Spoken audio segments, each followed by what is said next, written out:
4 दिसंबर 1971 भारत और पाकिस्तान की लड़ाई चल रही थी। पाकिस्तान की सबमरीन पीएनएस गाजी भारत अरब सागर से चलकर बंगाल की खाड़ी में भ्रमण कर रही थी। उस समय की सबसे ताकतवर सबमरीन में से एक थी। आईएनएस विक्रांत को डुबाने के इरादे से वो यहाँ आई थी। भारत में भी इस बात का डर था क्योंकि विक्रांत पर बहुत कुछ टिका हुआ था। अगर वो डूब जाता तो भारत को बहुत चोट पहुंचती। पर 4 दिसंबर के दिन विशाखापट्टनम के पास गाजी में ब्लास्ट हो गया। भारत का कहना है कि आईएनएस राजपूत ने इस पर हमला कर दिया था। पाकिस्तान का कहना है कि गाजी ने एक बहुत बड़ा रिस्क लिया था, जिसकी वजह से वो अपने ही बिछाए माइंस पर आ गया और ब्लास्ट हो गया। पर टाइम्स ऑफ इंडिया की 2010 में आई एक रिपोर्ट के मुताबिक गाजी अटैक से जुड़े सारे दस्तावेज 1980 में ही मिटा दिए गए थे। 9 दिसंबर 1971 को इंडियन नेवी ने अनाउंस किया कि आईएनएस राजपूत ने गाजी को डुबा दिया है। 1971 में तब के पूर्वी पाकिस्तान में पाकिस्तानी आर्मी ने कोहराम मचा रखा था।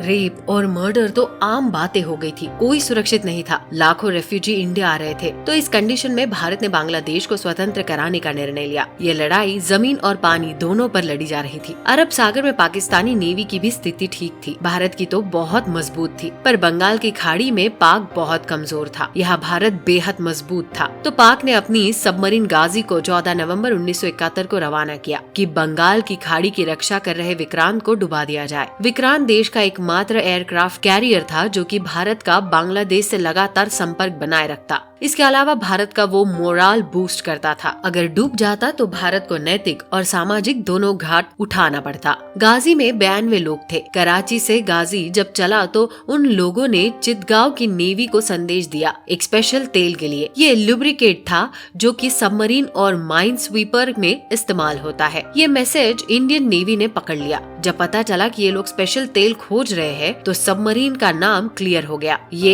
एक ही हो सकता था, गाजी। इंडिया ने अपना प्लान बना लिया। विक्रांत को अंडमान सागर में भेज दिया गया। वो बंगाल की खाड़ी से थोड़ा नीचे है। इसके बदले राजपूत को विशाखापट्टनम में भेज दिया गया। राजपूत द्वितीय विश्व युद्ध में लड़ चुका था, पुराना हो चुका था। अब वो डिकमीशन होने वाला था, मतलब पुर्जे पुर्जे खोल के बेच दिया जाता या म्यूजियम में रख दिया जाता। प्लान बनाया गया कि राजपूत विशाखापट्टनम के पास रहेगा और वहाँ से ऐसे व्यवहार करेगा जैसे यही विक्रांत हो। संदेश भेजता रहेगा। इसने इतने ज्यादा संदेश भेजे कि गाजी को लगा कि यही विक्रांत है। एक तो सीक्रेट डॉक्यूमेंट लीक किया गया जिसमें लोकेशन ही बता दी गई। 27 नवंबर को गाजी विशाखापट्टनम पहुंच गया। इसने माइंस बिछाए और विक्रांत को खोजने आगे बढ़ गया। पर राजपूत से लगातार लीक होते संदेशों से ये लोग कंफ्यूज हो गए और बेहद खतरनाक निर्णय लिया। होता तो यही है कि जिस रास्ते पर माइंस बिछा के निकल गए उस रास्ते वापस नहीं आते, पर ये लोग वापस आए। 4 दिसंबर की रात को राजपूत को सिग्नल मिले। कंफर्म नहीं हो पाया कि किसका है, पर सबको अंदाजा था कि गाजी के अलावा कोई और नहीं हो सकता।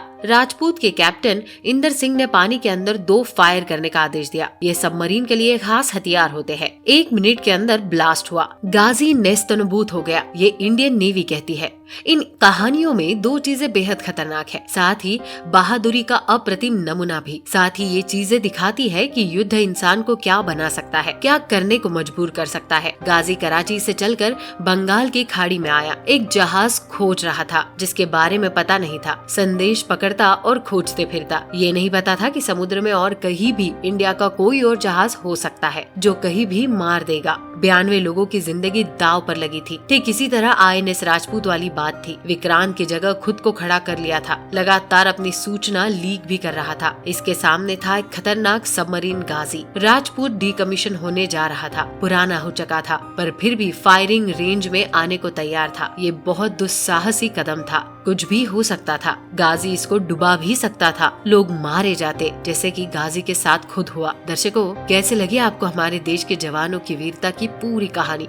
हमें कमेंट बॉक्स में जरूर बताइए। और यदि वीडियो पसंद आई हो तो वीडियो को लाइक करके चैनल को सब्सक्राइब जरूर कर दे। साथ ही नीचे दिए गए घंटी के बटन को दबाना न भूले।